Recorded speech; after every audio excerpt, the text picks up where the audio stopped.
Much finished the outside and the interior of this car, and it's time to start getting serious and sorting out some of the underside of this car. Do in the next series of videos, I hope, is take this entire front subframe off, strip down each part back to bare metal and paint it properly and replace all of these bushings. So I'm just going to take you underneath this car. We're going to have a little inspection because so often you get to see the front of cars or the bodywork of cars and not the underside. So here we go, pretty typical.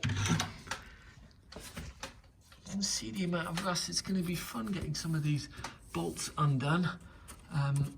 These bushings here are completely knackered. Sort these springs out, de-rust them, etc. We're going to have to get a special tool that will allow us to take that out.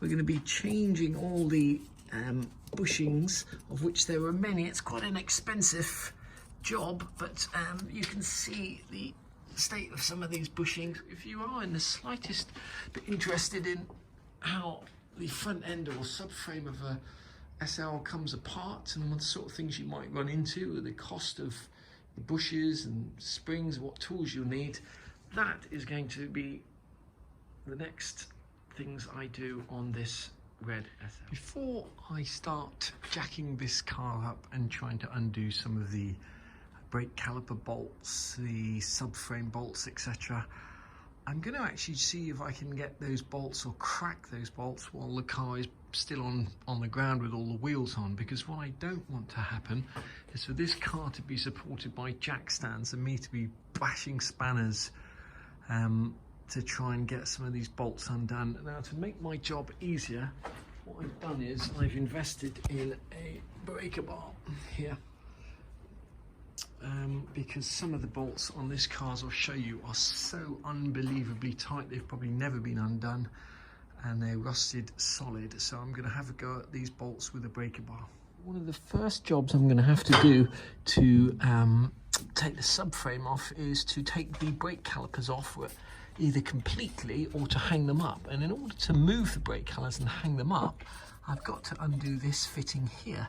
And this bolt here is an example of a bolt that's probably never been off in his life and is rusted solid. I can't undo that with a standard socket set or bar that I've got. So I'm going to try it with a breaker bar. These bolts here, they are locked in place with little metal clips that you have to bend down just here. So I've done that with a little chisel and a screwdriver, just enough to get a socket in there. And I'm just going to see if I can break that bolt loose with a breaker bar. Okay, so I've got a breaker bar on there, and one of two things is going to happen. I'm either going to be able to break that free, or I'm going to snap the head of the bolt off and be in for a whole world of pain. So let's try. This is a super long breaker bar. Okay, here goes nothing. Oh man, okay, that's just starting to move. So we've got that first bolt loose, and we're going to go for the second bolt here, because that clip, this clip here that holds the lower brake, what's it called, tube line, and the brake pad sensor is actually held on by these two bolts, not just that one. So we're going to try and break this one loose as well. Before you do, you've got to undo the metal tab that's pushed up right up against it. So we're just going to get a hammer and chisel on that, and then a screwdriver to try and bend that down a bit. Once you've got a small gap there, using a chisel, hammer and chisel, you should be able to get a screwdriver in and just bend that down. Now, these, you can either buy these new from the SL shop, these bits here, they're about £5.95, or you can just carefully bend this down with a view to reusing it. So we're going to do it carefully and see what sort of state it's in when we take it a little bit like that. You can then just put on the 19mm socket and bash that with a hammer just to flatten that tab out a bit. Okay, so that doesn't have to be bent all the way down. You should be able to see from there that that goes on perfectly well without that tab being bent all the way down. We'll get a brake bar on that now and see if we can get that loose. A one-handed mechanic might even be able to film this.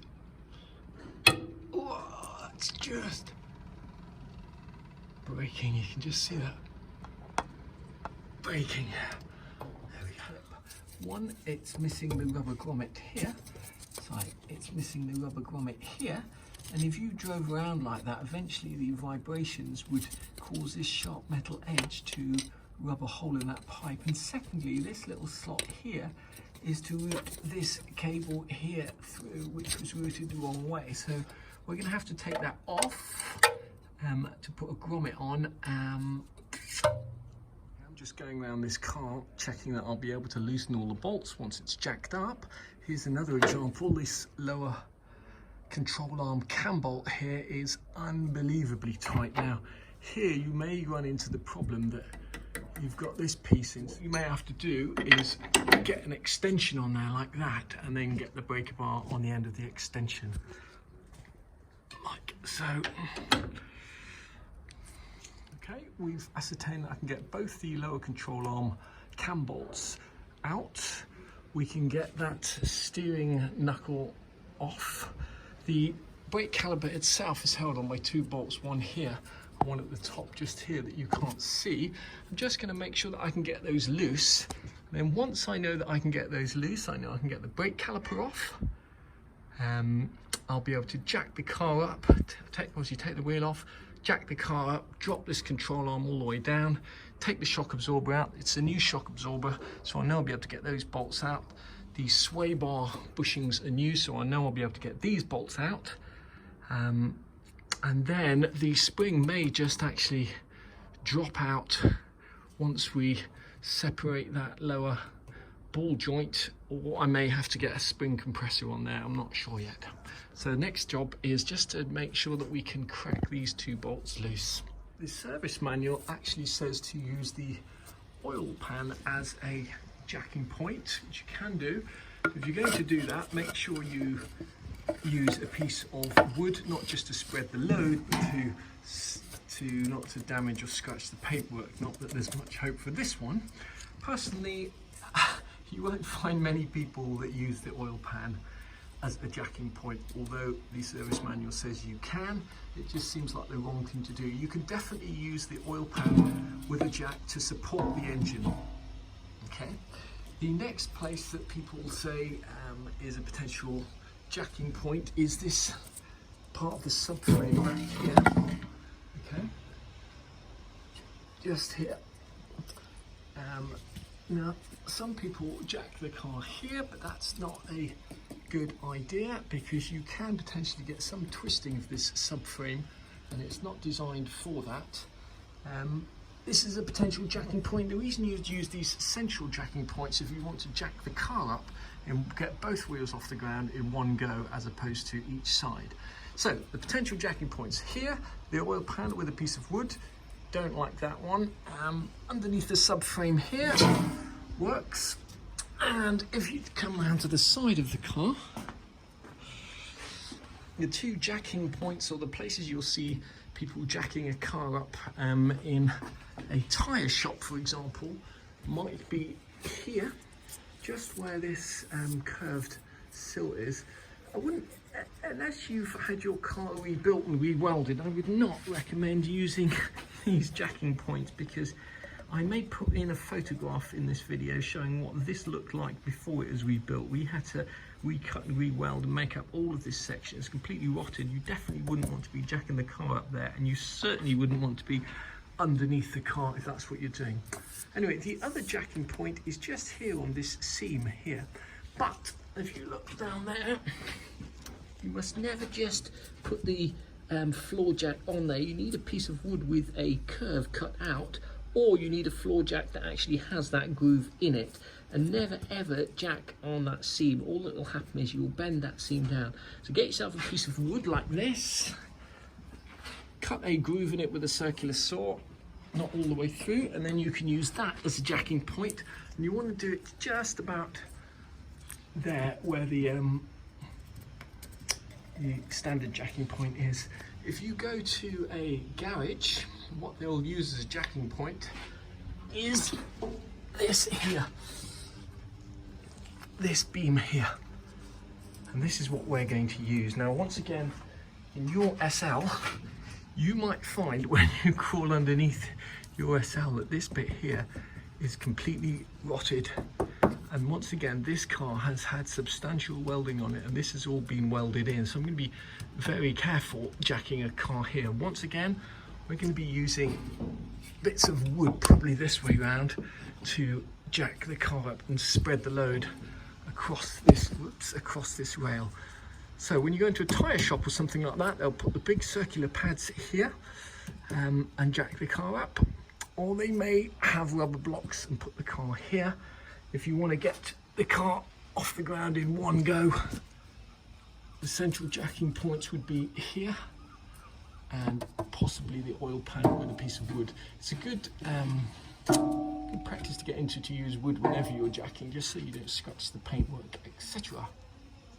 Mistake people make is, imagine you're jacking the car up here and you've jacked the car off the ground, and then you come to put your jack stands in, and what you find is you've got your floor jack in exactly the place that you want to put your jack stands, and you have to start the whole thing again. So before you start jacking your car up, really your floor stands here need to be aligned with this.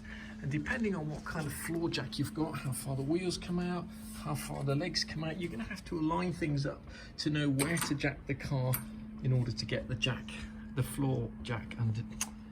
You're going to have to align these things up in order to know where to get the jack stand. Once you've figured out where to put your jack in order to be able to place the jack stand in the correct place after you've jacked the car, the first thing to do is to crack the bolts on the wheel.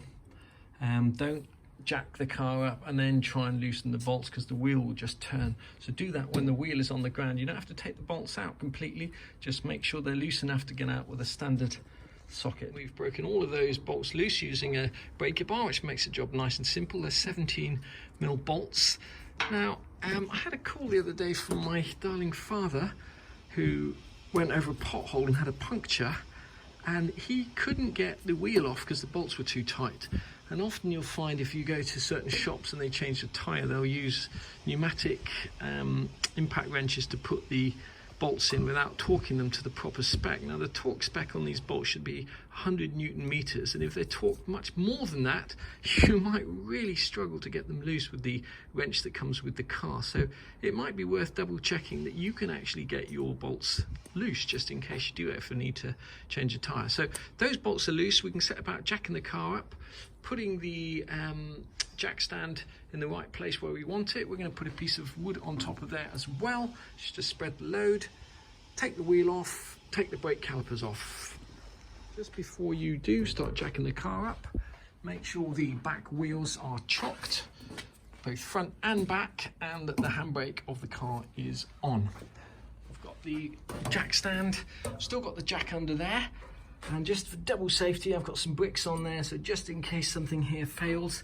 When you are jacking your car up, make sure you're doing it on solid ground, not soft tarmac. If you're in any doubt, put a wooden plate, sort of piece of wood underneath that, or something like that to spread the load, but don't ever jack it up on soft ground or anything like that. Okay, I'm pretty confident I can get under that car now. So let's take the wheel off and take the calipers off. Now that we've got the wheel off, we can have a much better look at what's going on. Let's just see if we can put it down there. Got the upper control arm here, the lower control arm, the sway bar here. We're going to be changing the bushes in there. I don't quite know how we're going to get in there to get them up. But the first thing we're going to do is take this brake caliper off. Now, I'm hoping to be able to take it off without having to disconnect the brake hoses. If you do have to disconnect the brake hose, you've got two choices. Okay, what you're supposed to do is you hold this fitting here, the brake hose fitting here, with a spanner, small spanner, and you undo the top fitting. Okay, obviously as soon as you undo that, you're going to get brake fluid coming out of there, but it's the top fitting that turns, not the bottom fitting. If you try and turn the bottom fitting, all you'll do is you'll twist the hose. Now, if you were actually doing a brake job and you were replacing this brake hose, we're not going to on this car because it's a new brake hose, and you couldn't get that off because that's often rusted on solid, what you would do is you would just cut the brake hose and then you would screw it off here. Okay. And the alternative method would be to take the caliper off and to try and unscrew the brake hose from the back of the caliper. That would work as well. So let's see if we can get this caliper off. If you do ever intend refurbishing your calipers, changing them, swapping them, etc., up here is the bleed nipple for the brake fluid if you ever need to bleed the brake system. These two things here are the brake pad sensors. They sense how much brake pad is left on. These are the clips here. This is the clip that stops the brake pads rattling and holds them in, and these are the pins here.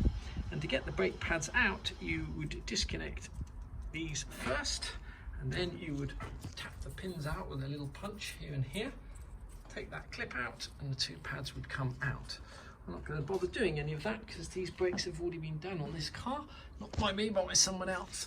We're just going to be taking these two bolts out. Now, the reason that we set about seeing if we could loosen them before we jack the car up is because I don't want to be using a breaker bar and rocking this car back and forwards when it's jacked up like that if I can possibly avoid it. So I like to make sure that the bolts are loose before I do that. So let's whiz these two bolts out and see if that caliper can come out. This caliper out the way, preferably onto this side of the car here, and hang it up somewhere here so it's out of my way. And in order to do that, I'm going to have to move this shock absorber here. So I've supported the lower control arm with the jack. The car's obviously still on jack stands, as you can see. Just using the jack now to support that. And I'm just going to take these two bolts out. We're going to take out the shock absorber, and in order to do that, there are two 17mm nuts here. The top one's a lock nut. You're going to have to undo both of them, and to do that, you need to hold the bottom one with an open spanner like so, and then turn the top one with a socket. So you've got the top nut off. Getting that second nut off is actually quite tricky. You've got to hold this bar here. It's got a convenient flat side on it, and I normally slip a small stubby 17mm ring spanner over there. It would definitely help if you had a 17mm ratchet spanner for this job. And then I use a very small set of mole grips to clamp the top of that, like so. Oops, like so. And then you can just undo that nut. You can take that off with your fingers, and then you just need to take the top plate and bushing off. Probably difficult to do with one hand, so I'm going to just pry that off with a screwdriver. Eventually the shock absorber will come out. When you do take it out, just put the nuts and the bushing and the fitting back on there, just so you don't lose them. But to get this out, once you've loosened the bottom off, you should just by hand, I can't do it with one hand, be able to compress it and then pull it out. Make sure that you compress it far enough so it doesn't spring up and scratch all your paintwork, etc. The shock absorber out, the next thing we're going to do is take this sway bar out, and it's just a matter of taking off that little nut there. That bolt will fall out, and same on the other end. We'll get that sway bar out of the way. So just before you take that sway bar nut off, make sure you've got the jack supporting the lower control arm, because that spring is going to want to push that down. Bushings out, and now we're going to try and crack this lower ball joint nut using a breaker bar. We've still got it supported underneath here because you don't want that side to go whizzing down and that spring to be jumping out. It'd be wonderful if this brake caliper fitted through the gap there between the spring and the disc, but unfortunately it doesn't. So we're just going to move it out the way so as not to. We're going to turn this all the way out and see if we can undo that bolt there with a breaker bar. Take this caliper off and fit it through that gap, but you can't, it doesn't fit unfortunately. So the next thing we're going to do is try and take this lower ball joint off using this breaker bar. Again, those are usually pretty solid, and then we might have to get a special tool just to crack that joint. We'll see how that goes. We've cracked that with the breaker bar. You should be able to get a standard wrench on there, and eventually this will come all the way off, like so.